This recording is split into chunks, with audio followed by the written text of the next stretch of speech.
¿qué tal, chicos? Muy buenos días. Nos encontramos en un episodio más de su podcast favorito, Labios Arcoíris. El día de hoy tenemos a un invitado muy especial y un tema sumamente importante que es necesario tocarlo aquí en el espacio porque nosotros como mexicanos no sabemos el daño que nos hace el no tener un cuidado en nuestros alimentos y en nuestra vida cotidiana, en nuestra vida diaria. Y por eso hoy me es muy grato hablar de lo que es la obesidad en México. Es un tema que ya tiene pues bastante tiempo como pues un problema social. Yo creo que desde hace más de 2 décadas que lo estamos padeciendo, no nos damos cuenta, pero sí es un problema bastante grave y tenemos que ponerle un foco rojo de atención. El día de hoy pues tengo conmigo al doctor Mauricio Hernández Fernández. Doctor, te agradezco infinitamente que te hayas dado un espacio, que hayas venido al espacio y que puedas compartirnos tus conocimientos. Muchísimas gracias por la invitación, Mariana. Muchas gracias, doctor. Bueno, platicarles rápidamente, el doctor en su trayectoria profesional, pues él es licenciado en matemáticas por el CIMAT, también es maestro en economía y también la última preparación que tuvo es doctor en ciencias de la nutrición poblacional por el Instituto de Salud Pública. Entonces, él ha hecho varias investigaciones con respecto a la salud pública. También ha escrito varios artículos donde ha sido primer autor en varios de ellos. Y también, eso es muy importante, participó en la elaboración del libro La obesidad en México en el año 2018.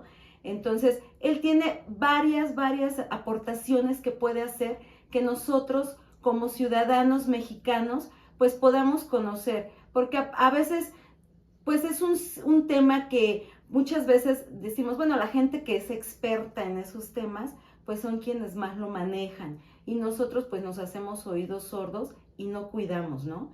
Solamente cuando oímos, por ejemplo, actualmente, doctor, hace, ¿qué será? Como un año empezamos a escuchar eso de las escuelas, ¿no? El plan alimentario para mejorar la salud en nuestros niños en México. Y es que nosotros lo escuchamos, pero si no, ni siquiera lo aterrizamos y ni siquiera lo ponemos sobre la mesa. Entonces, doctor, pues el día de hoy yo quiero que hablemos pues en general del problema de la obesidad, porque sí ya es un problema, y por qué decimos que desde hace 2 décadas. Sí, qué bueno que lo dices de esta manera, que introdujiste el tema. Hay que darle toda la importancia a la alimentación. Definitivamente, en nuestro bienestar en general, la salud es esencial, es prioritaria. Y para tener una buena salud, el requisito fundamental es tener una correcta alimentación que nos haga tener un buen estado de nutrición. Y esto que comentas de 2 décadas, un poquito más, es cierto, muy cierto. El problema obviamente no empezó de un día para otro. Habrá empezado a tener una mala alimentación en general el mundo desde los años 70. Así es. Pero en el caso de México era un problema que no se visualizaba porque teníamos otros problemas bastante serios de desnutrición, deficiencia de micronutrientes, y era la prioridad incluso del gobierno. Ustedes recordarán en los años 90 Sí. Programas alimentarios del gobierno muy importantes. Pero en la encuesta nacional de nutrición 1999, ahí sí votó el dato de que estaba creciendo la prevalencia de sobrepeso y obesidad de una manera bastante importante en adultos. O sea, prácticamente duplicándose respecto de lo que venía ocurriendo. Principalmente en adultos, entonces. Principalmente en adultos, ahí es donde empezó a observarse. Y del año 2000 al año 2012, que hubo 2 encuestas nacionales de nutrición, completamente se empezó a ver que era un problema bastante serio de salud pública, que debíamos atenderlo, pero el gobierno tiene rigideces de presupuesto, Claro. de voluntad política. Entonces todo ese periodo de 12 años apenas se empezó a preparar para tratar de atender este problema que es bastante importante, bastante grave, ¿sí? Desde el año 2008 se empezaron a armar grupos de investigación importantes, tratando de dar los elementos de evidencia que convencieran a los tomadores de decisiones de actuar en este problema que, como bien lo dijiste, es muy importante de atender. O sea, si queremos vivir bien, tener un bienestar, una armonía en nuestra vida cotidiana, tenemos que empezar por la salud, Claro. y tenemos que empezar por la alimentación, y eso lo habíamos estado dejando de lado. Estos grupos de trabajo empezaron a aportar elementos importantes, como puede ser el plato del buen comer, la jarra del buen beber, Sí, que empezaron a aparecer incluso en los libros, lo cual fue muy importante porque fue parteaguas de, bueno, vamos a tomar medidas en para educación atender básica este problema. aparecía. En educación básica aparecía. Sin embargo, pues como eran los primeros iniciativas, pues eran esfuerzos relativamente aislados, ¿sí? Cuando empezamos a tener ya un reconocimiento más claro de que necesitábamos una política pública integral, Sí. fue más o menos en 2010. Hubo unos grupos de trabajo muy grandes, algo que se llamó el Acuerdo Nacional por la Salud Alimentaria, donde tratamos de, como sociedad, es decir, gobierno, organizaciones de la sociedad civil, la academia, tratar, e incluso industria, tratar de ir juntos para poner algunas soluciones. Entonces empezaron a haber algunas otras iniciativas como el etiquetado GDA, pero que propuso la industria, Sí. que eran unos circulitos que traían información de cuánta azúcar por cada, tenía el producto, cuántas grasas saturadas, pero eran relativamente confusos porque No podías la intención, saberlo, ¿no? la intención de la industria no era propiamente informar, era cumplir simplemente con lo mínimo, pero para nosotros como consumidores de alimentos era complicado. Claro. Por ahí hubo un estudio donde se mostraba que hasta los estudiantes de nutrición les No costaba sabían. trabajo hacer las cuentas, porque por ahí implica una regla de 3, Ok. y además cuando uno va al supermercado, pues uno lleva una restricción de tiempo, uno Claro. no puede estar consultando y haciendo cuentas o llevando la calculadora en la mano para hacer cuentas. Entonces uno tiene que tomar decisiones pues, bastante rápido, no permitía.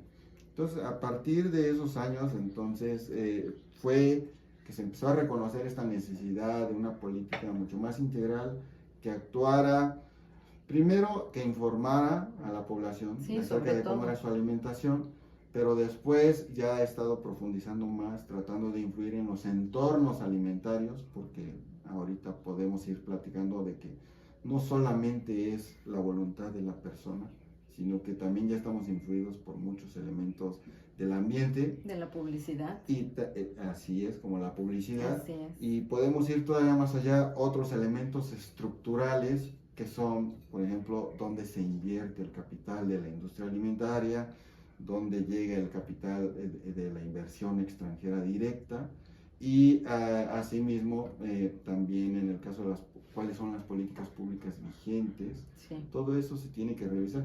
También cuál es la situación socioeconómica de la población, porque esto también tiene que ver con los recursos de las personas. Sí, claro, porque generalmente cuando hablamos de dieta o de comer sanamente, vamos al supermercado y muchos de los productos son precios bastante elevados que un sueldo mínimo pues a veces no los cubre, doctor. Entonces, la población generalmente, tú lo dijiste hace rato, no come o no consume o no compramos en base a ver datos de nutrición y ver cuánto me voy a ingerir, sino muchas de las veces los ciudadanos van cuidando los costos, ¿no? de nuestra canasta básica, cuánto me voy a gastar, para cuánto me alcanza y cuántos somos en la familia, ¿no? Entonces el hablar de comer sano muchas veces es como tú lo dijiste con la cuestión pues económica, depende cuánto poder adquisitivo tenemos como ciudadanos para poder llevar a cabo una pues buena alimentación, ¿no? en nuestro país, y es pues preocupante. Ahorita que dijiste que desde el 2018, se me vino a la mente, no sé si sea parte de cuando empezó lo del Prevenims, que por ejemplo el ISSSTE, el Instituto Mexicano del Seguro Social, empezaron a crear así como un departamento donde ibas y que mídete, Sí, chécate, mídete, muévete. Ajá, y empezaron a hacer esas campañas para que tu cintura, yo medio recuerdo que decían, la cintura de una mujer no puede medir más de 80 centímetros, la del hombre más de 90, algo así. Daban unas estadísticas y entonces tenías que cuidarte de no sobrepasar esas medidas. Pero también, pues, yo creo que en política pública, como tú lo dijiste, pues el gobierno estaba muy preocupado porque había mucha gente enferma, pues con enfermedades crónicas muy costosas, ¿no? Como la diabetes, y ya no lo estaban, absorbiendo ellos, ya era muy costoso pagar los tratamientos de la población. Y hasta la fecha yo creo que todavía sigue ese problema, o sea, casi 20 años después. Sí, de hecho ahora es más grave todavía. Sí. El sistema de salud está completamente saturado, están tratando de hacer ajustes, pero es muy complicado porque digamos que ya nos ganaron las prisas, hablando de enfermedades crónicas, no transmisibles y costosas. El sistema de salud está sobrecargado. Y algo que comentaste, justo muy importante, te decía, empezaban a abordar la problemática, pero lo primero que se hacía era campañas informativas, que bueno que se empezó con algo, pero todavía está muy limitado, porque justo la campaña, ¿cómo se basa? En la responsabilidad individual. Mira, decía, chécate, mídete, muévete, o sea, la responsabilidad es tuya como individuo, y si tú no lo haces bien, tú eres el culpable. Y eso no debe ser así. Okay. Porque nosotros, aparte de nuestras restricciones, pues, hablando de presupuestos, hablando de conocimientos, nivel educativo, pues no nada más depende de nosotros, estamos inmersos en esos entornos y necesitamos mucho más. Necesitamos que las decisiones saludables sean las decisiones fáciles. Actualmente no es así. Si queremos vivir de manera saludable y elegir lo más nutritivo, tenemos que ir contracorriente, contra un entorno y contra un sistema que nos pone productos que no son recomendables. Y de todo esto que también estás introduciendo el tema, es importante de una vez destacar que afortunadamente en el caso de México tenemos algo que es muy importante, que es una cultura alimentaria que es milenaria, ¿sí?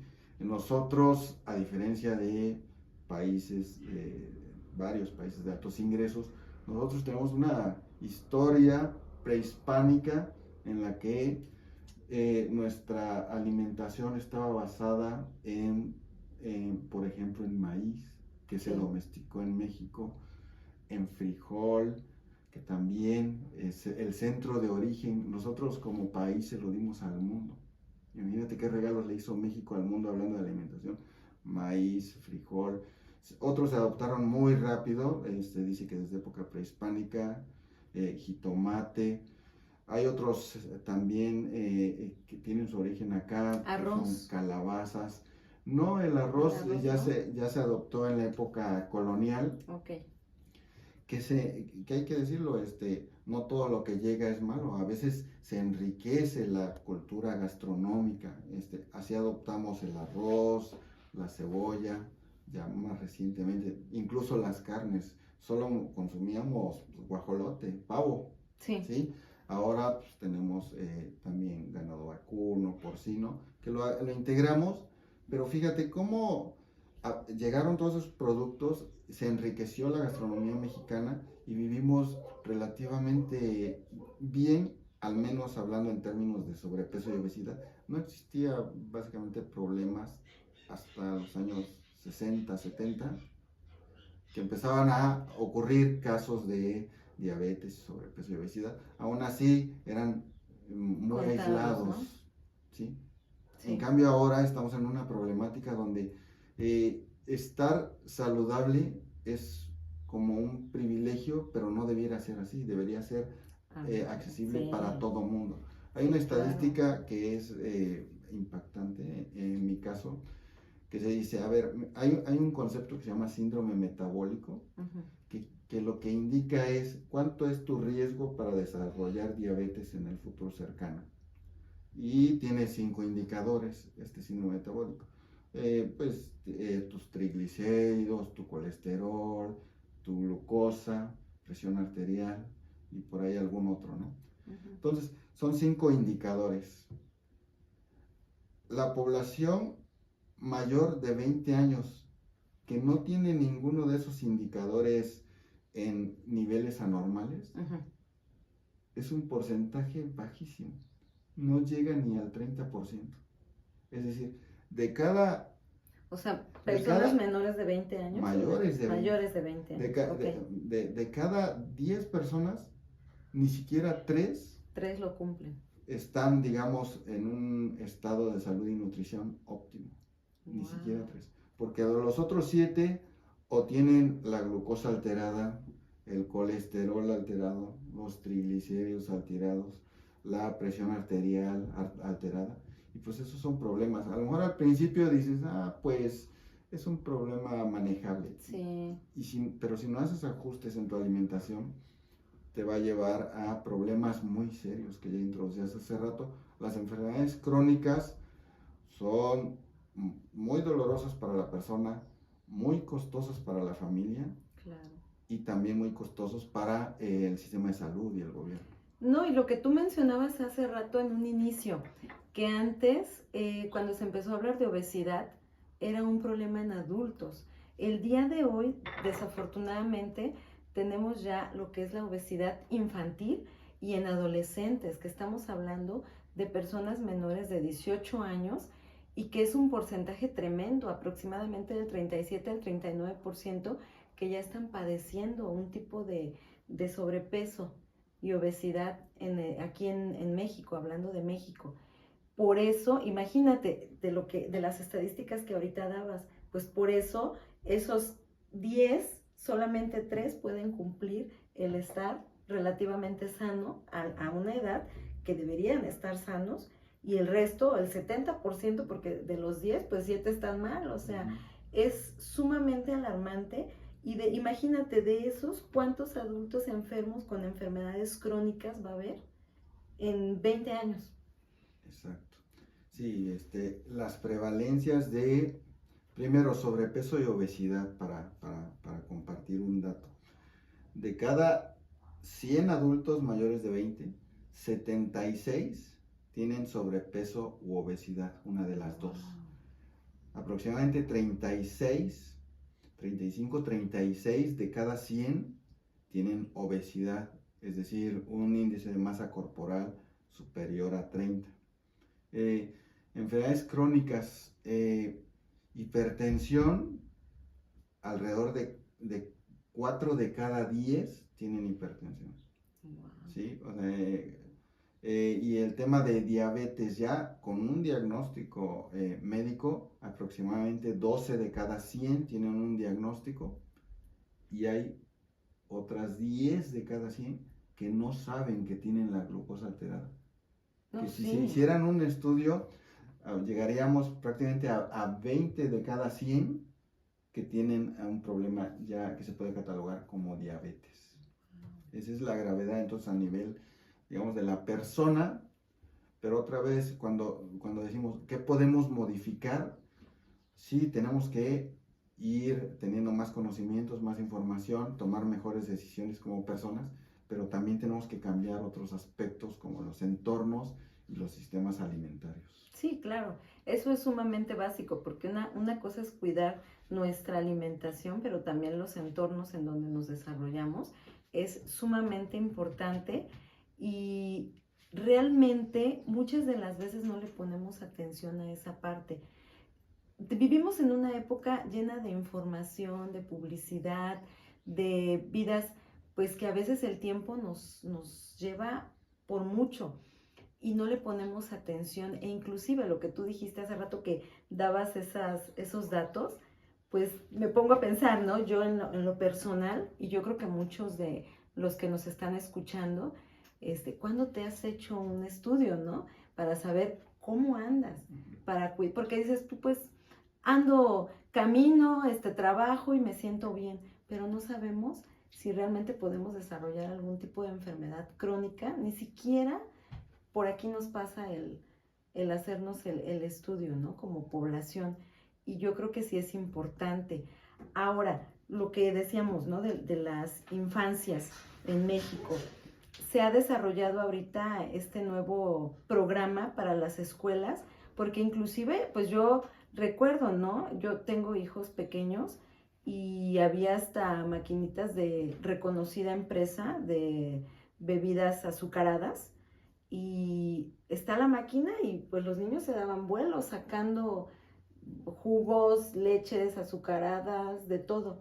Y no hay como un reglamento para eso. Ahora pues ya las retiraron, ¿no? Con lo que se busca. Pero eso que tú mencionabas es muy importante porque dicen, bueno, ya en la escuela va a haber un cuidado, ¿no? En la cuestión alimentaria.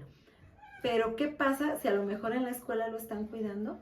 Pero en la casa vamos al súper y compramos 10 refrescos, 3 cajas de cereal, galletas y, pues ahí coman lo que puedan, ¿no? O sea, de nada sirve, porque estamos hablando precisamente del ambiente, ¿no? Sí, efectivamente, y tal como lo comentas, deja ver esta necesidad de una política de Estado integral que atienda todos los aspectos de manera simultánea. Esto que comentas de sobrepeso y obesidad en niños y adolescentes, fíjate, es un problema que ya se veía en adultos, pero todavía no nos preocupaba decir, a ver, ¿dónde podemos empezar? ¿En qué grupo de población cuál grupo de población es prioritario?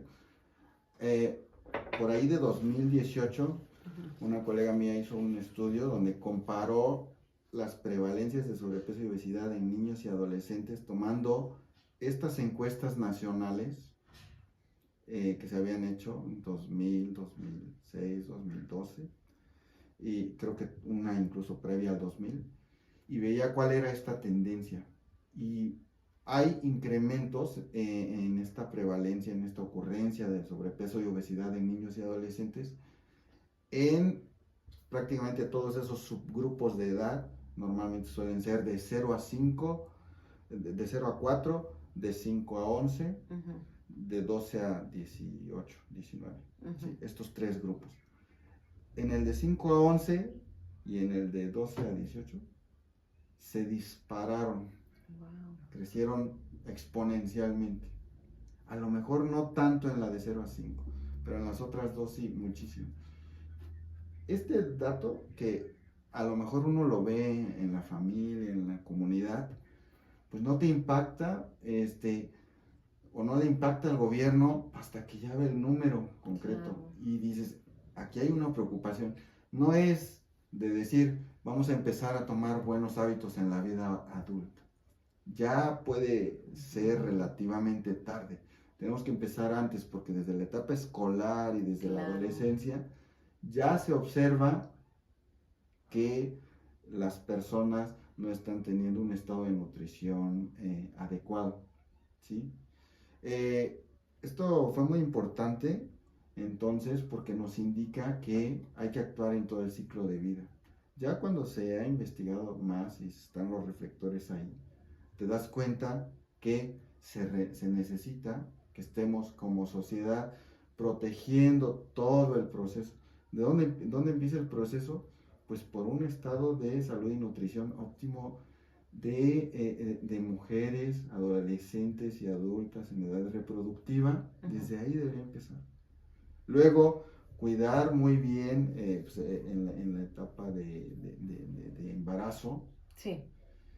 estar muy atentos a los primeros 5 años de vida del individuo, niño o niña, porque si no se actúa desde toda esa etapa, los problemas van a surgir tarde o temprano.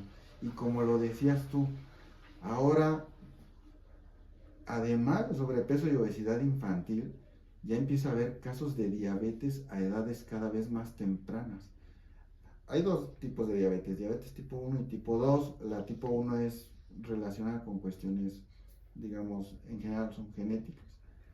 Pero están apareciendo casos de diabetes tipo 2 muchísimo más temprano. Antes la diabetes era, te enterabas, mi tía, mi abuela, sí, mi tío, pasando los 50. Pues le diagnosticaron, tiene 50 años. No, hoy estamos hablando de que hay casos ya muy frecuentes de 20 a 30. Entonces imagínate para un adulto joven ya empezar con esas dificultades. ¿Y en niños se ha dado? Y ahora ya se están diagnosticando cada vez de manera más frecuente también. En edades de 10 a 20, ahí están las cosas. Ya que empiezan a saber que es un problema no solo individual, sino de salud pública.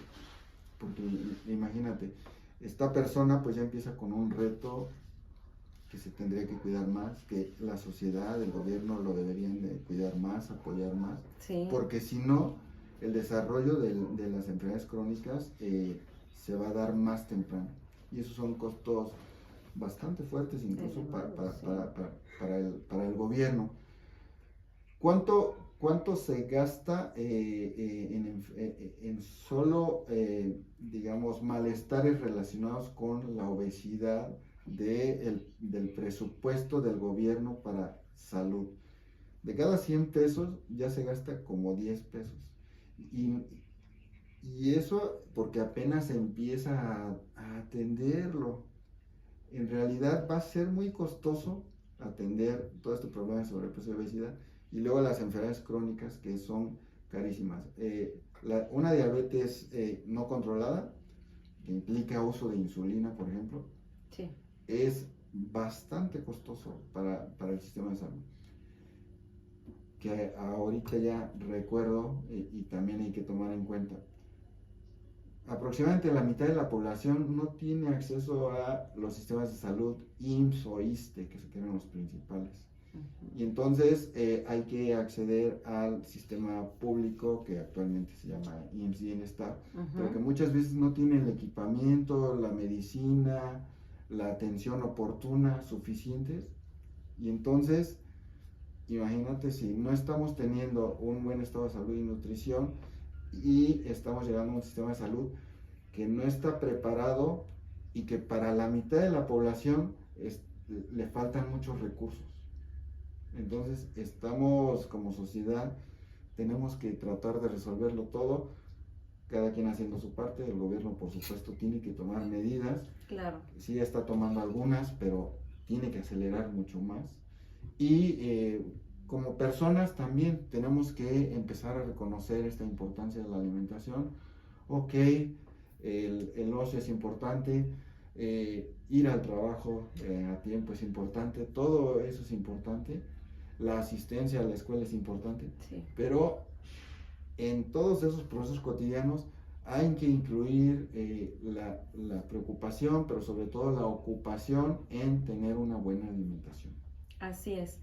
Hace ratito también hablábamos, doctor, y te mencionaba yo de que pues sí es costoso, ¿no? El llevar una dieta, como le llamamos, ¿no? Saludable. Pero también, ahorita pues pensando, ¿no? Se me viene a la mente que en el mercado, en el súper, donde hagan su despensa, podemos, se me ocurre, ¿no? Hacer una lista, porque siempre hay como fruta, verdura de temporada, y sí baja un poquito más el costo. Entonces, yo soy ama de casa y se me ocurre esta idea de que podamos consumir pues los productos que bajen se aminore el costo, para que no afecte tanto nuestra economía. O sea, yo sí he ido al súper, digo, no soy experta en finanzas así como para saberlo, pero sí yo soy la que compra, y de repente voy y veo, ¿no? Un ejemplo, ¿no? 2 kilos de jitomate por 30 pesos. y la verdad no se me hace tan costoso, o sea, es un precio bueno. Entonces, a las amas de casa, pues poner atención en esa parte de que comamos lo que hay. O sea, sí ha pasado que el aguacate está en 120 pesos un kilo, ¿no? Entonces eso ya a veces queda fuera de nuestras posibilidades, pero también hay temporadas donde pues yo creo que le consideran como de temporada que baja mucho menos el costo de ciertas frutas, de ciertas verduras, y aprovechar para poder comer un poco más sano, por lo que tú dijiste, porque también nos toca a nosotros hacer nuestra parte, lo que nos toca. No podemos dejarle todo al gobierno, porque ellos pues obviamente tienen otro tipo de responsabilidades y tampoco se las toman, ¿no? Como propias, y no van a vivir nuestra vida tampoco. Entonces es hacer un poquito nuestra parte como madres y padres de familia, que como tú lo dijiste, sí tenemos un montón de cosas que hacer, tenemos que ir al trabajo y tenemos que cumplir con muchas obligaciones, pero también, ¿no? Aparte, o sea, yo por ejemplo ahorita también otra cosa que se me viene a la mente, de que tomar refresco, esta bebida azucarada, yo gracias a Dios tengo sin tomar refresco, creo que como 10 años de mi vida no tomo refresco, ni se me antoja, no lo tomo, sale mucho más caro. Entonces yo sí veo, y ahí no checa, que hay familias que a veces viven con el salario mínimo y dicen, no, pues es que no hay que comer pues lo más barato, ¿no? Lo que se pueda. Pero eso sí, con mi coca de 3 litros. Así. Esa no puede faltar. Sí, sí, y como caso emblemático, digamos, laboralmente, pues se observa que los trabajadores de la construcción, por ejemplo, ¿no? Utilizan o consumen cantidades de refresco impresionantes. Ellos tienen características de vulnerabilidad muy particulares, ¿no? Pero es como el caso extremo, porque efectivamente da energía el refresco, sobre todo el refresco como se hace en México o como se estaba haciendo. Incluye azúcares, Sí. mucha Una de bebida azúcar, muy azucarada. y el azúcar te da energía y te permite salir al día. O sea, si hoy necesitas energía, esa energía la podrás obtener del refresco. Hoy te va a sacar a flote, ¿no?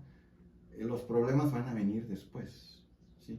Y no va a ser cuestión, digamos, de que llegues a los 60, 70 con problemas. Pueden surgir mucho antes. Claro. Ese es un poco el problema. En el caso de los trabajadores de la construcción, pues te comentaba por las vulnerabilidades que enfrentan de tipo laboral, pues llegas a comprender cuál es ese significado que le dan a la bebida. Dicen, necesito energía para el día a día. Y como tienen una cantidad de trabajo, de esfuerzo físico muy importante, muy grande, sí, parece que no hay consecuencias. Porque no suben de peso. No hay así, muchas veces no se desarrolla sobrepeso, obesidad. El problema sí sería si viéramos, digamos, el estado de nutrición ya a fondo, cómo se pueden ir desarrollando problemas de triglicéridos, problemas de aterosclerosis, que se te van tapando las venas, porque muchas de las azúcares se convierten en grasas. O problemas de cálculos en el sistema urinario, lo que le llamamos que se te hagan piedras. Está muy relacionado con el consumo de refrescos, por ejemplo, ¿no? Entonces, son problemas que ojalá vayamos visibilizando, vayamos reconociendo, y pues tratemos de prevenirlos en la medida de nuestras posibilidades. Algo muy importante que dijiste, creo que vale la pena establecerlo, es el tipo de alimentación. Uno se preguntaría, entonces, ¿cuál es la alimentación que debemos seguir? Bueno, de rápido hay que ir distinguiendo entre dos tipos de productos en los que basamos nuestra alimentación: los productos frescos y los productos procesados. En los productos frescos, ¿cuáles son? Podemos distinguir muy fácilmente las frutas, que de hecho en México nos gusta muchas veces consumirlas sin procesar, o sea, las lavamos y nos las Sí. comemos. Esa es nuestra forma. Verduras que en nuestra cultura alimentaria, por el contrario de las frutas, no nos gustan tanto frescas, pero lo que hacemos es hacer preparaciones culinarias y ahí tenemos pues las sopitas que podemos hacer en casa a base de verduras. Sí. Entonces, esas dos partes están muy bien. Tenemos el frijol, pues, que hay que hervirlo, ¿sí? De la manera tradicional, 2-3 horas te toma. Se considera algo fresco porque pues compras el grano y tienes que hervirlo. Sí. Y del otro lado están todos los productos procesados, que es ¿cómo los distingo? Bueno, una primera forma de distinguirlos es, ¿tiene un empaque, sí o no? Si tiene un empaque, pues eso ya es señal de que tiene un procesamiento relativamente importante. Otro indicador sería, a ver, chécale la lista de ingredientes, cuántos tiene. Si tiene menos de 5, tal vez no sea tan preocupante. Si tiene más de 5, es muy preocupante, ¿sí? Y dentro de esos grupos de alimentos procesados, hay unos en particular que se han denominado ultraprocesados, que son productos industrializados creados a partir de ingredientes industrializados. Wow. Entonces, por eso son ultraprocesados. O sea, tienen un doble procesamiento industrial. Ni siquiera me lo imagino, ¿no? Y uno dice, ¿y esos cuáles serán? Uh-huh. ¿Cómo los distingo? Porque si no quiero adquirir esos o no quiero consumir esos, ¿cómo los distingo? Era muy complicado. La forma más sencilla de tratar de identificarlos era la lista de ingredientes. Si tiene 5 o más, preocúpate y trata de no consumirlos. Wow. Si tiene, esa era una primera forma. Pero, como decíamos, tenemos restricciones de tiempo, tenemos que ir a veces a la tienda, al supermercado, con trabajos, a veces vemos cuál es el precio, si tenemos una restricción de Sí. dinero Sí. para adquirirlos, y no vamos a ver la lista de ingredientes y esas cosas. Por eso, una de las políticas que se implementó a partir de 2020 son estos octágonos de los que se ha estado hablando ya cada vez Sí. más. Acá tengo Estos un ejemplo. octágonos. Mira. Exacto, mira, aquí hay un producto donde tú dices, ah, bueno, está pues el nombre de la empresa, el nombre del producto, pues una imagen pues, que te invita a que se te antoje, que lo consumas, y no había un elemento rápido de contenido nutricional que te ayude a tomar una decisión, pero informada, y que no te tome, que no te implique sacar la calculadora, Claro. que rápido tomes la decisión. Entonces, en este caso en particular, ves un octágono negro y dices, Nada bueno, más uno. ¿qué será eso? Que los octágonos y el color negro antes estaban, digamos, se utilizaban pues, para cuestiones tóxicas, Sí. para Yo los venenos, veía, insecticidas, ajá, sí. para eso se utiliza. ¿Por qué se empezaron a utilizar en alimentos si se ven, digamos, feos? Justo es Para que para... veas. Se llama, es un sistema de etiquetado frontal de advertencia, porque de inmediato puedes reconocer que puedes llegar a tener algún problema. Y hay etiquetas, puede ser por 5 estándares de criterios nutrimentales. O sea, hay un producto que puede llegar a tener hasta 5 hasta 5 es lo máximo. Ajá, más por ahí otras 2 etiquetas que tienen que ver con edulcorantes y Wow. cafeína. Pero justo, ya puedes ir a ver al supermercado, a este producto le fue relativamente bien, tiene Una nada más. Y pero dice si hay productos exceso de calorías. que ya si le ponen más atención, dice exceso de calorías, pero hay productos que tienen 5 octágonos. Entonces, ¿cuál es la forma rápida de que te das cuenta de que aquí tienes que tener mucho cuidado? Si ves un producto con 5 octágonos, definitivamente es un ultraprocesado. La recomendación es no lo compres. Y si tiene 1 o 2, ok, tiene menos, no lo hagas parte de tu alimentación diaria. No. O sea, ten cierta advertencia. Pero si tiene 4 o 5, deberían evitarse.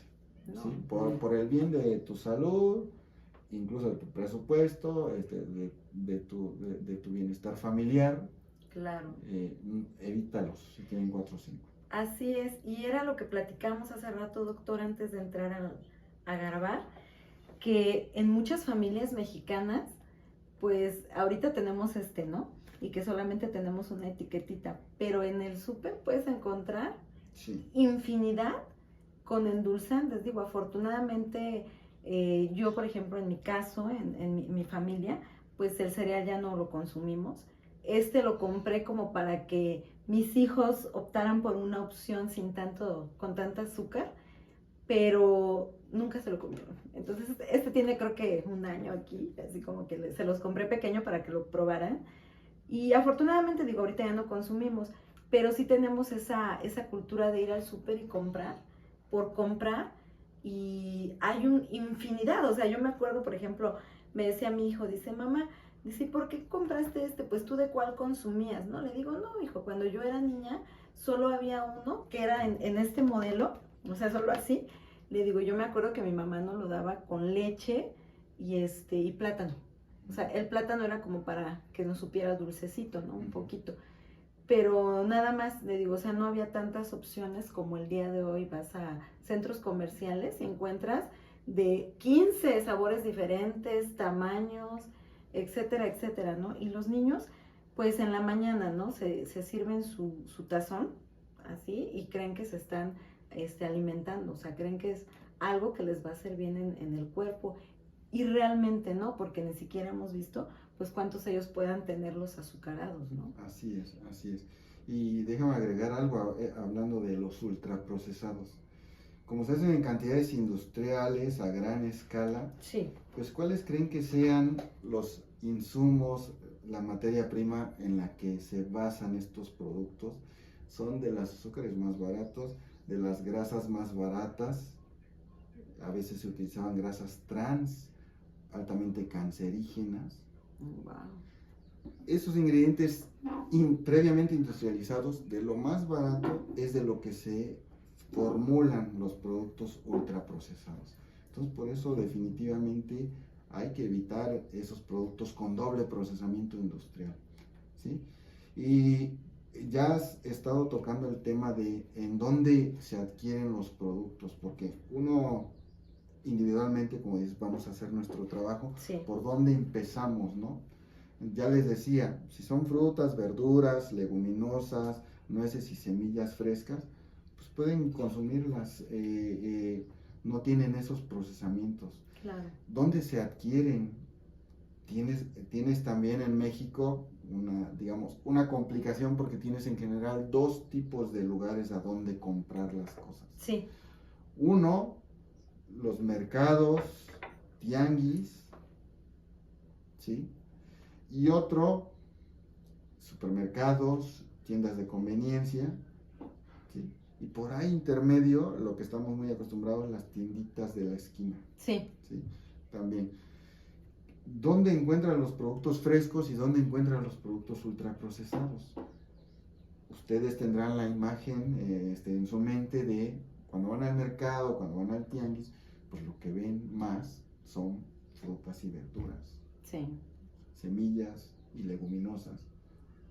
Si van a esos lugares, de manera natural tienen un entorno donde sus elecciones alimentarias van a ir más por el lado de la alimentación fresca.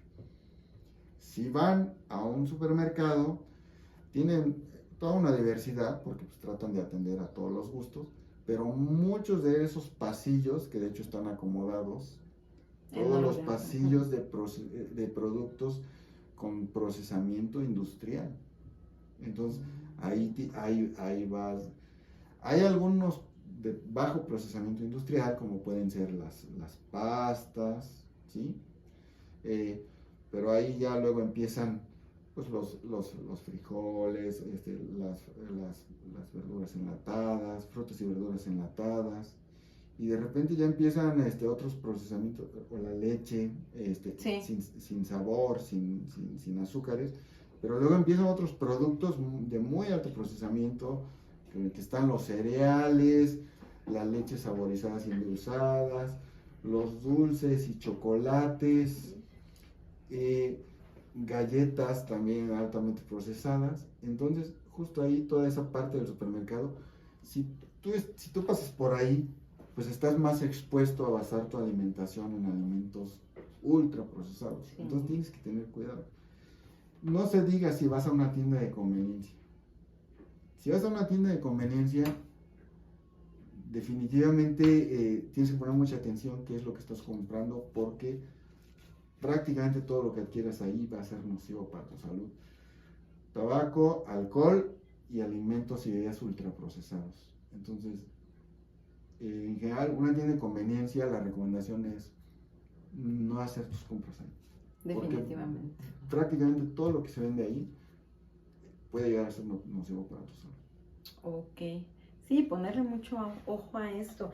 Sí, a mí me encanta, por ejemplo, me imagino ahorita que dijiste lo del mercado, pues hasta huelen, ¿no? Las verduras, las frutas, porque es precisamente, pues a mí me gusta más, por ejemplo, ir al mercado tradicionalmente. Ya cuando no hay tiempo, pues vas al súper y a veces por prisas también llegas a comprar las verduras enlatadas que para hacer de comer rápidamente, pero pues bueno, eso no es para nada saludable. Hay que evitar, como nos dice el doctor en este caso, mejor elegir productos pues directamente del campo, ¿no? Lo menos procesado que se pueda. Doctor, también aquí yo tengo una duda muy importante. A diferencia de Estados Unidos, nosotros, porque se habla mucho, ¿no? De que anteriormente Estados Unidos era el país número 1 en obesidad. ¿México en qué lugar está actualmente? Sí, hay diversas fuentes de información. Okay. Sí, los Estados Unidos son un caso aparte. Sí. En la mayoría de ellos tienen los mayores problemas de mala alimentación, sobrepeso y obesidad, junto con el país del que originalmente fueron colonia, que es el Reino Unido. Okay. Son los dos países probablemente con los peores índices, ¿no? patrones dietéticos, Estados Unidos y el Reino Unido. En general, países de altos ingresos adoptaron esta alimentación industrializada porque pues, parecía que era muy conveniente, muy barata y no se sabía cuáles eran los daños a la salud. Entonces la adoptaron y ellos pues, tienen ese tipo de problemas que tienen que ir mejorando su alimentación. Los países de ingresos medios como México pues han recibido esa influencia a partir de los acuerdos comerciales y de la inversión que se le llaman extranjera directa. Okay. Y justo a partir, para los que tengan más de 3 décadas de vida, sí. Recordarán que se firmó un tratado de libre comercio con Estados Unidos, sí. En el que nosotros aumentamos nuestra exportación, nuestra venta de frutas y verduras frescas, sí. Y ellos nos mandaban sus productos ultraprocesados. Su basura. Entonces, a partir de entonces, fue un parteaguas en el que la alimentación de México se empezó a transformar para mal y tenemos que pues revisar qué podemos revertir, porque al día de hoy estamos teniendo problemas muy parecidos a los de países como Estados Unidos. En términos de obesidad, estamos por ahí cerca. Sí. ¿Sí? En términos de enfermedades crónicas, también ya nos acercamos. Entonces, ¿qué cambios podemos hacer? Algunas estadísticas dicen que estamos en tercer o cuarto lugar a nivel mundial. Yo digo que entre los países grandes, digamos de más de 100 millones de habitantes, sí estamos en el top 5, sí, lo cual claro. No debería ser. Segundo, tercer lugar. Ojalá no estuviéramos ahí. Sí. Y ya contando toda la diversidad de países, pues hay unos países muy chiquitos que también por problemas de colonialismo les mandaron todo este tipo de alimentación y están padeciendo mucho. Varias islas de Oceanía, cercanas ahí a Australia, que por décadas también consumieron bastante mal todos estos productos y están padeciendo muchísimo. Actualmente están teniendo políticas públicas, digamos, muy agresivas porque realmente acabó, o sea, destrozó su alimentación y salud. Nosotros tenemos problemas bastante serios, por eso estamos tratando de tomar medidas. Todavía hay esperanza de que no lleguemos a esos niveles de Estados Unidos, pero tenemos que hacer grandes esfuerzos. Un cambio. Y como tú lo dijiste hace rato, esta política pública de lineamientos en las escuelas, déjame platicarte un poquito. Sí. A partir de 2010, que decía que se hizo este Acuerdo Nacional por la Salud Alimentaria, surgieron unos lineamientos, pero digamos en la jerarquía jurídica, pues estaban como muy bajitos. Okay. ¿No? Entonces se emitieron, pero pronto la industria empezó a ver cómo ir superando eso, sorteando eso. La alimentación en las escuelas básicamente no cambió, no hubo una buena supervisión de cómo se implementaban estos lineamientos, no se reconocía entre la comunidad escolar como un problema y la industria se encontró la manera. Decían, pues no puede llevar tanta azúcar tu producto, bueno, lo hago a la mitad del tamaño, sí. Y ya reducí el tamaño de azúcar. Pero el problema era que ahora el niño compraba dos de la mitad del tamaño, sí. Y el problema seguía siendo el mismo. Entonces estos lineamientos de 2010 fueron muy débiles en ese sentido. Por ahí hubo otra edición, entre 2014 y 2016, que no mejoró mucho las cosas. Y a partir del 29 de marzo de 2025, ustedes vieron que hubo una transformación en las escuelas. Sí. Una, porque tenemos muy claro que es un problema bastante serio. Lo decía hace rato, se dispara la obesidad, el sobrepeso y la obesidad de los 5 a los 11 años. ¿Qué ocurre de los 5 a los 11 años? Van a la primaria. Que es cuando los niños entran a la escuela. Entonces, sí. la escuela primaria, el nivel primario, era un lugar donde todo se iba al traste. Los niños estaban expuestos a un entorno alimentario, lo decías, estas máquinas expendedoras, sí. Donde uno le da dinero al niño y uno lo hace responsable de tomar buenas decisiones y ahí está la maquinita tratando de dar respuesta. Imagínense qué estaban consumiendo. ¿Productos frescos o productos ultraprocesados? Bueno, pues ahí estaba todo ese carnaval de azúcares, sí. Y grasas saturadas, sí. Sodio. Pues ahora, a partir de marzo de 2025, pues está esta restricción, donde de repente las escuelas, hay muchas que lo están haciendo bien, hay muchas escuelas que están haciendo un buen esfuerzo, decir, bueno, no, desapareció la máquina, no se están vendiendo, ¿y ahora qué van a consumir los niños? Bueno, justo se está empezando a hacer conciencia, nos estamos empezando a reconocer nuevamente como comunidad escolar. Profesor, ¿qué hacemos? Pues dicen los lineamientos que esto no, ahora ¿qué les podemos dar? ¿Quién va a preparar o quién va a traer? Sí. ¿Quiénes eran las señoras que traían las frutas frescas nada más peladas? Pues llámenle para que traigan. Otra vez. ¿Queremos hacer algún guisado? ¿Quién es la mamá que puede preparar? Bueno, vamos a organizarnos y pues a lo mejor le pagamos algo, pero que traiga productos que sean guisados. Así como me tocó a mí en la primaria y secundaria, que había muchas mamás que iban y vendían guisados, así, de lo que decía yo, de nuestra cultura culinaria, ¿no?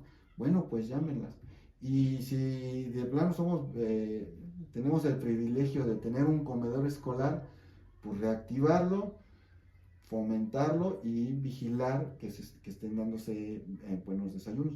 Hay escuelas, afortunadamente, las que antes tenían el marco de escuelas de tiempo completo, sí. Que incluso están equipadas con una cocina. Entonces, ya todo esto se reactivó, se está volviendo a usar. Está cocinando, y entonces, ¿qué está consumiendo el niño actualmente? Pues de lo que he podido ver, pues ya hay alguna sopita, ya hay frutas picadas o frutas así nada más lavadas, leguminosas, o sea, frijol, pues algunas preparaciones con maíz, estamos volviendo a eso. Y qué bueno que lo estamos haciendo. Puede ser hasta doloroso para algunos, sí. Este cambio tan radical, pero qué bueno que se está haciendo, porque se había normalizado el estar consumiendo un montón de ultraprocesados en las escuelas, Y eso definitivamente es un daño para los niños, que a lo mejor no se veían ni siquiera en problemas de sobrepeso y obesidad, pero lo había dicho hace rato, el proceso aterogénico, el descontrol del nivel de colesterol y de triglicéridos, Sí, ese puede empezar y se desarrolla, si tu alimentación es muy mala, se desarrolla en meses. Entonces, muchos niños no lo sabíamos, pero ya podían estar empezando a desarrollar problemas de depresión arterial, problemas de glucosa, y un poquito más adelante problemas pues, cardiovasculares. Entonces, wow. todo eso lo estamos tratando de prevenir ahora como sociedad y en el caso de México se hizo a nivel nacional. Fue posible también por todo un cambio de normatividades que llegó hasta nivel constitucional. Fíjate, estamos muy acostumbrados a pensar que la alimentación es un derecho, pero justo en México no lo era. En México empezó a partir de 2011, se reconoció por primera vez para todos como un derecho constitucional la alimentación adecuada. Y México es uno de los 29 países que actualmente reconocemos a la alimentación como algo importante para todos. Solo 29 países. Hablamos de Estados Unidos, allá no se reconoce. Allá la alimentación adecuada no es un derecho. Aquí sí tenemos que aprovechar. Entonces ya tenemos la Constitución, que le da mucha fuerza. Mucho respaldo. Y tenemos una ley general de alimentación adecuada y sostenible que actualmente se está implementando, que también da directrices muy claras. Por ejemplo, de decir, tiene que haber un etiquetado de productos industrializados, tiene que haber lineamientos sobre la alimentación escolar, y entonces, gracias a eso, los lineamientos actuales tienen mucha más fuerza que los de 2010. Por eso es que se están haciendo cambios. No es así como por buena voluntad de una sola persona.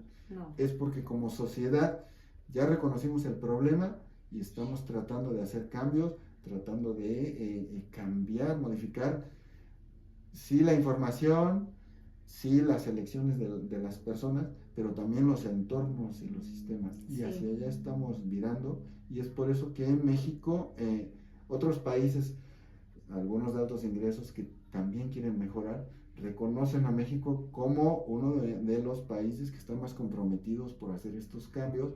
En general, Latinoamérica es una región del mundo que está siendo reconocida como una región, como la región más comprometida haciendo estos cambios actualmente, porque queremos revertir eso que nos estaba haciendo daño y que habíamos normalizado, y que sí se puede cambiar. Voluntad personal, sí, pero también voluntad política y voluntad de toda la sociedad para que mejoremos nuestra alimentación. Ok. Oye, doctor, ¿y esto que se está haciendo, en cuánto tiempo esperan resultados? O sea, ¿en cuánto tiempo como sociedad vamos a empezar a ver resultados si se sigue manejando esa política de alimentación? Fíjate que el problema es tan complejo que al día de hoy ningún país en el mundo ha logrado revertir el problema de obesidad. O sea, no hay un país que diga llegó a 30% y luego lo bajó a 15%. No. Eso ningún país lo ha logrado. Por ahí se dice que una ciudad pequeña en el Reino Unido, por ahí alguna vez en Monterrey, en alguna colonia, presumían de que habían tenido algún logro importante, pero el problema es bastante complejo. Entonces uno dice, ¿cómo va a visualizar el beneficio? Probablemente sí, de entrada, que ya no crezcan esas prevalencias que se estaban disparando hasta el cielo, ¿no? Eso es una. Otra, hay diversos indicadores de salud y nutrición, entonces tendríamos que ir monitoreando esos estados de salud y nutrición.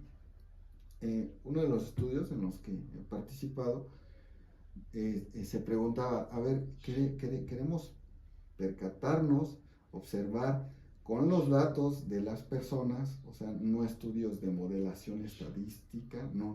Queremos ir a ver en las personas qué está pasando y ver si hay algún impacto. Uno de los indicadores más donde más rápido se puede ver es en la salud bucal, ¿sí? Y tú dices, a ver, estábamos hablando de alimentación, ya no estamos hablando de salud bucal. Pues déjenme decirles que el problema de caries, desarrollo de caries, ustedes lo vieron al año, a los 2 años, ya había niños, infantes, con toda su dentadura con problemas, y habíamos normalizado que a los 6, 7 años cambia la dentadura y entonces después ya empezamos a cuidar la alimentación. No, ahí los problemas en general se mantienen porque ya se crearon los hábitos, los malos hábitos de alimentación. Siguen. Y entonces ya entraba un poco tarde. Pero fíjate, en la salud bucal es donde se pudiera observar cambios en esa reducción de consumo de azúcares. Por ejemplo, hicimos un estudio donde veíamos que a los 3 años ya se habían reducido el número de consultas por salud bucal en el sistema de salud mexicano. Es decir, cómo con eso fue a partir de la implementación de los impuestos en 2014, porque déjenme decirles que si basan su alimentación en ultraprocesados, están pagando aproximadamente de cada 10 pesos, 1 peso al gobierno por impuestos, porque esos productos son nocivos y la intención es que dejemos de consumirlos. Entonces es una manera de desincentivar. Entonces, como subieron un poquito los precios a partir de esos impuestos, vimos si eso estaba relacionado con una reducción en las atenciones que la gente pide al sistema de salud, hablando de salud bucal. Y sí hubo una reducción. Entonces, en 2 o 3 años se empieza a percibir un beneficio.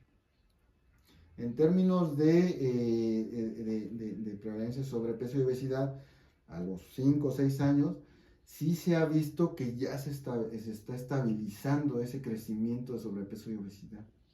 En niños de 0 a 5 años se ve que ya se estabilizó. En adultos sigue creciendo, pero mucho más lento que antes. Entonces, se ve que está habiendo algunos cambios. Y en lo que más nos interesaría, o nos debiera interesar, que ya es en las enfermedades crónicas, estas costosísimas, diabetes, hipertensión, accidentes cerebrovasculares, ¿sí? Infartos, todo esto a lo mejor nos toma unos 10, 15 años, tal vez hasta 20. Un poquito más. Pero si hacemos los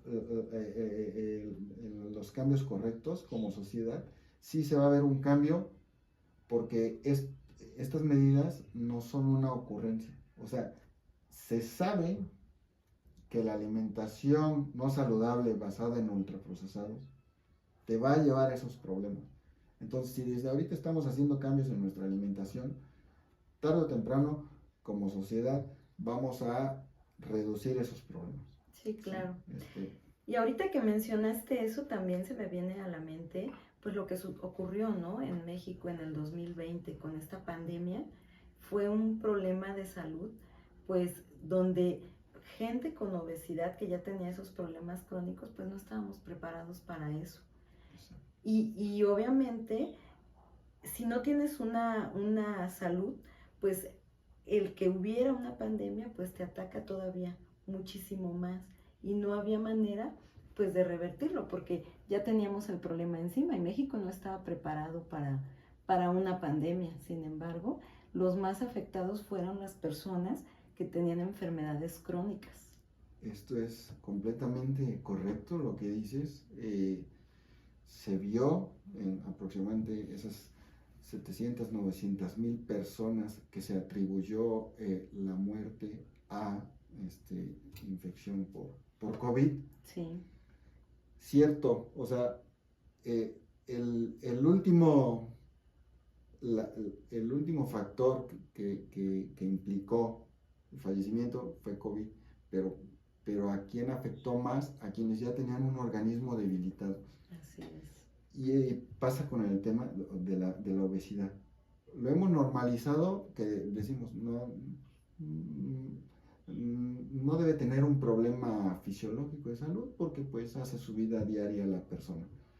Pero la obesidad es reconocida por la Organización Mundial de la Salud como una enfermedad, y lo que se ha visto es que provoca un estado de baja inflamación, es decir, uno ya trae alteraciones, aunque no se vean afuera, aunque no tenga síntomas o malestares, uno ya trae un problema de inflamación baja, que de alguna manera lo que quiere decir es que tu sistema, tu organismo se siente atacado por algo y entonces está sobrecalentado tu sistema inmune, o sea, ha estado trabaja permanentemente pensando que hay una amenaza.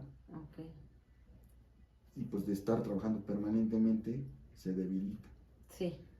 Entonces, si está debilitado, viene una infección agresiva como la de COVID, ¿a quién le va a afectar más? ¿Al organismo sano, bien, de buen estado nutricional, o al organismo que tiene un sistema inmune cansado ya? Sí, que ya estaba de vivir sobretrabajando varios meses o años sí. con todo este cansancio, pues definitivamente lo va a agarrar mal parado. Y ya si tiene cosas visibles como dices, hipertensión, glucosa alterada, es mucho mayor el riesgo. Se calcularon estos riesgos, para algunos de estos indicadores, decía yo, del síndrome metabólico, hasta el triple de riesgo de que hubieras fallecido por COVID, sí, en comparación con una persona de características similares, excepto la obesidad, hasta el triple de riesgo. Sí. Entonces, ¿cómo nos preparamos? Pues sí, para COVID, porque puede ocurrir en cualquier momento otra pandemia. Sí. Pero para todas las enfermedades que nos atacan, para una gripita, para todo, pues, qué mejor que nos encuentre lo más fortalecidos posible, y eso se logra con una buena alimentación. Sí, lo más saludable posible. Y ojalá, doctor, y en las escuelas, pues siga el programa. Esto, por ejemplo, ¿cómo se maneja? ¿Es anual o ya es un programa permanente que va a prevalecer en las escuelas? ¿Solamente es en las escuelas de nivel primaria o también en secundaria? Primarias y secundarias, ¿sí? Lo que se conoce como nivel básico. Okay. Incluso también debería implementarse en preescolares.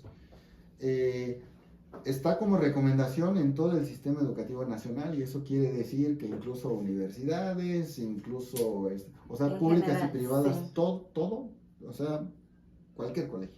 Okay. ¿Sí? Pero donde es esencial es en primarias y secundarias, que los habíamos descuidado mucho porque la obesidad no era un problema ahí. Ahora ya lo reconocimos, y ahí se forman los hábitos. Donde es esencial entonces es en primarias y secundarias, y esto es algo que es permanente. O sea, los lineamientos se emitieron, dijeron a partir del 29 de marzo de 2025 se van a hacer estos cambios, pero eso es permanente. Sí, ya no va a haber un cambio.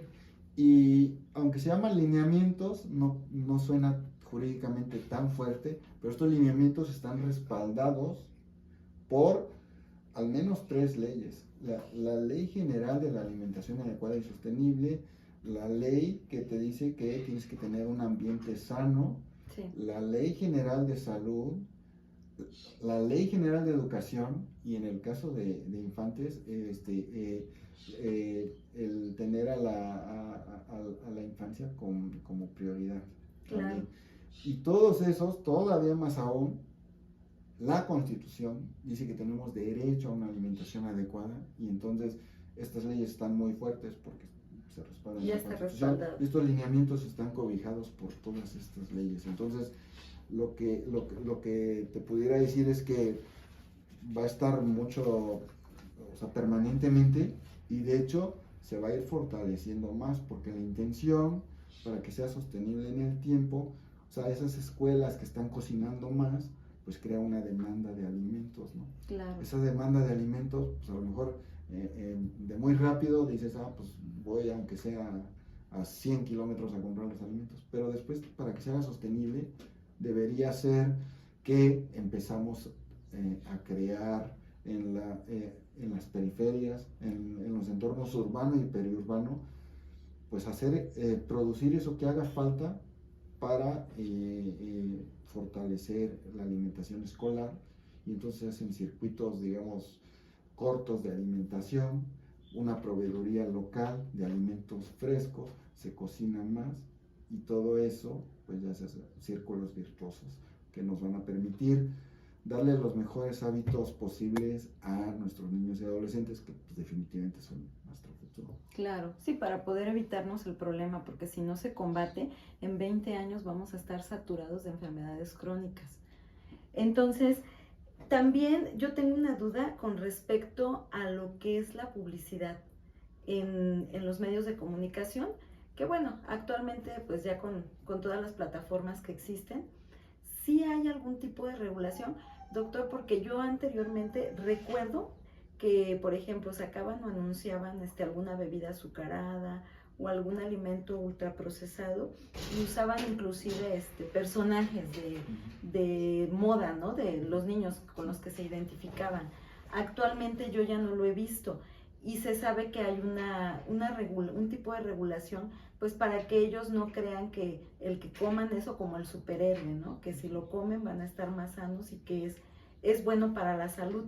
¿Actualmente van a erradicar todo eso o ya lo están haciendo? Sí, sí, la publicidad, o en inglés el marketing, Sí.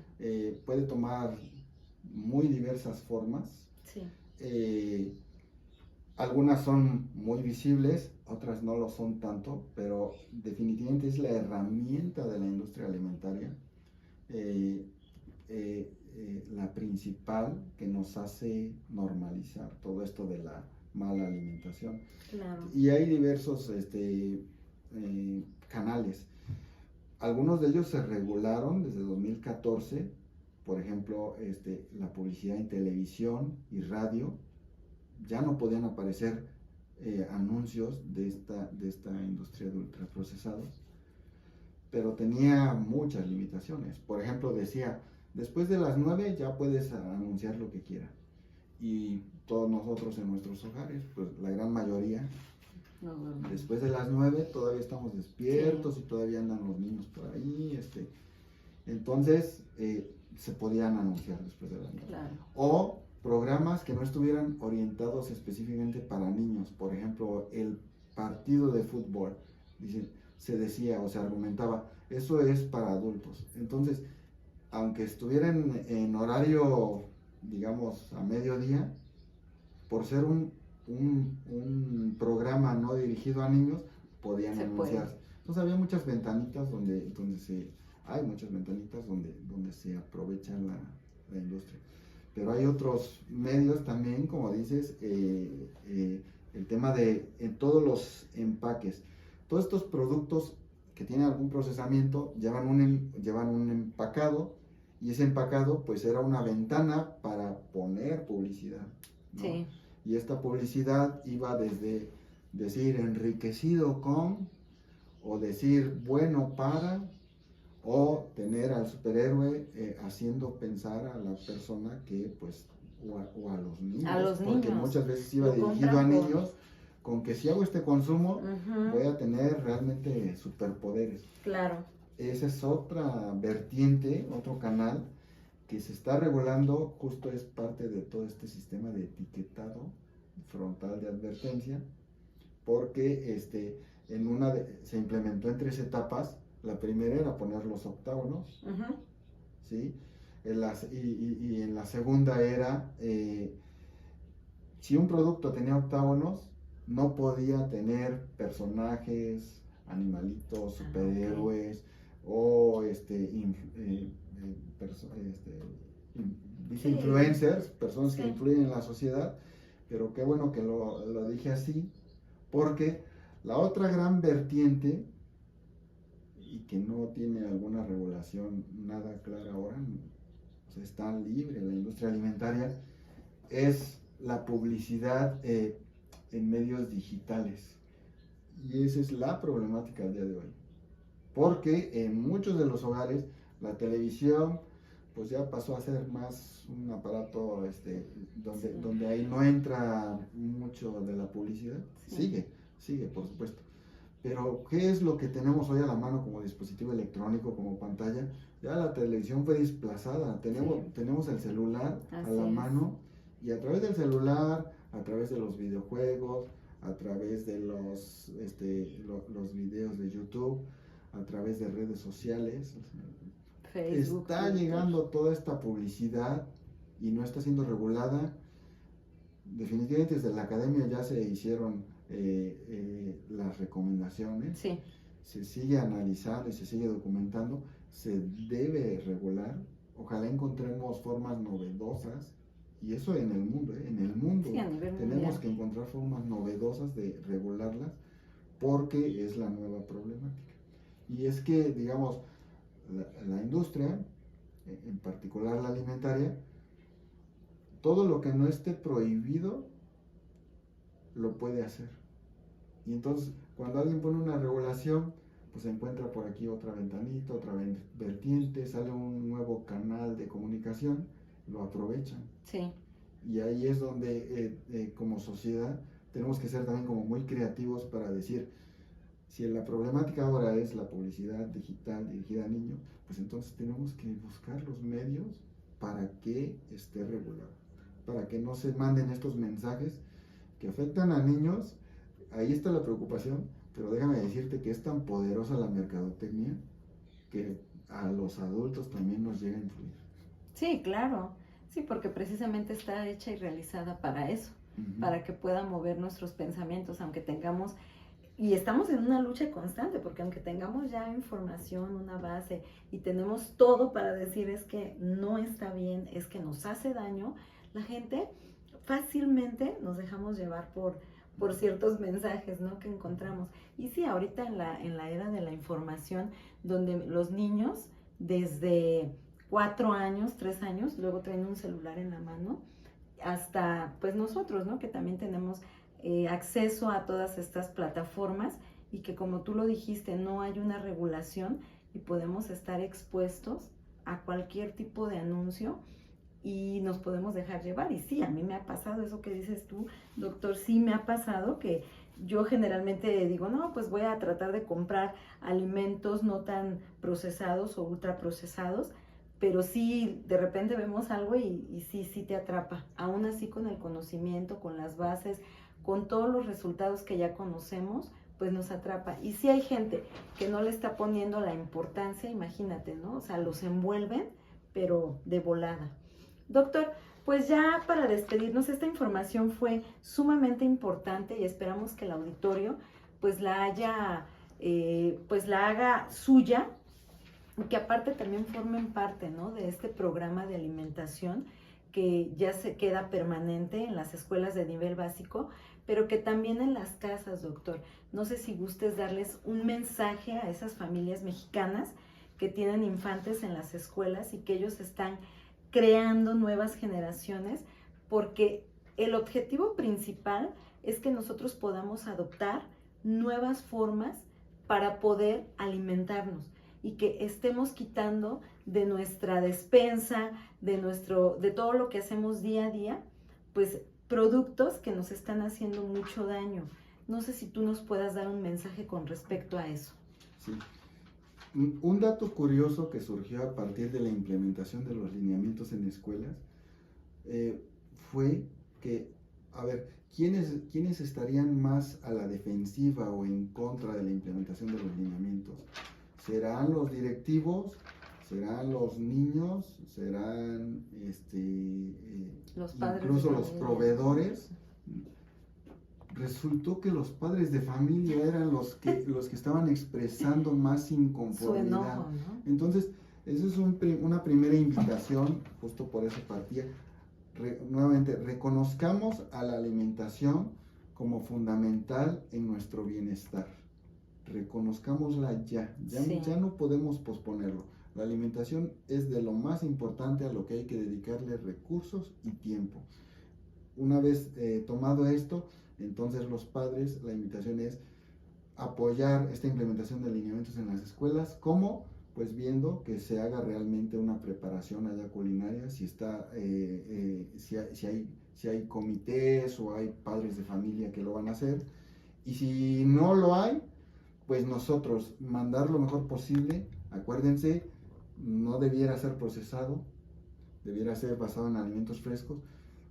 Tendremos que hacer el esfuerzo, sí implica esfuerzos, preparar alimentos. Claro. Ese es uno de los primeros mensajes.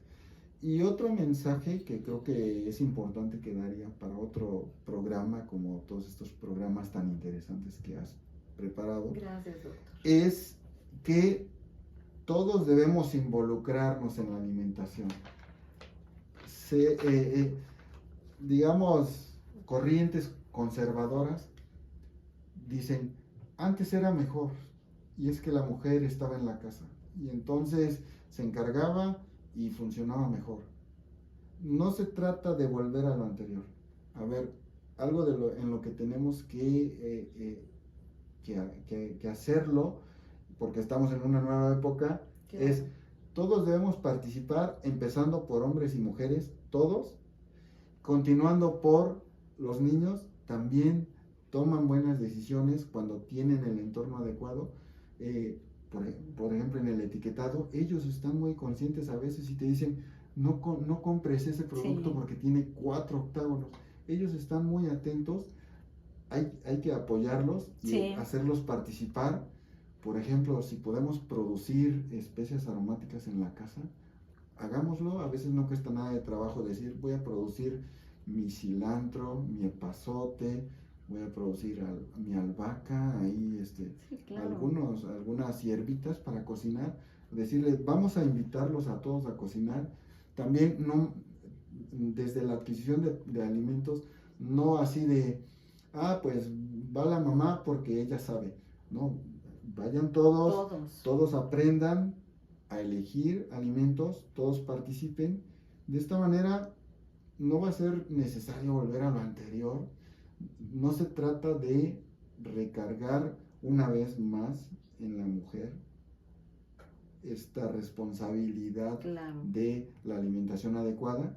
Es una oportunidad para que todos nos involucremos, desde cómo los adquirimos, desde cómo los preparamos, desde qué mandamos a la escuela como alimentos, todos participamos. Esa es la invitación. Gracias, doctor.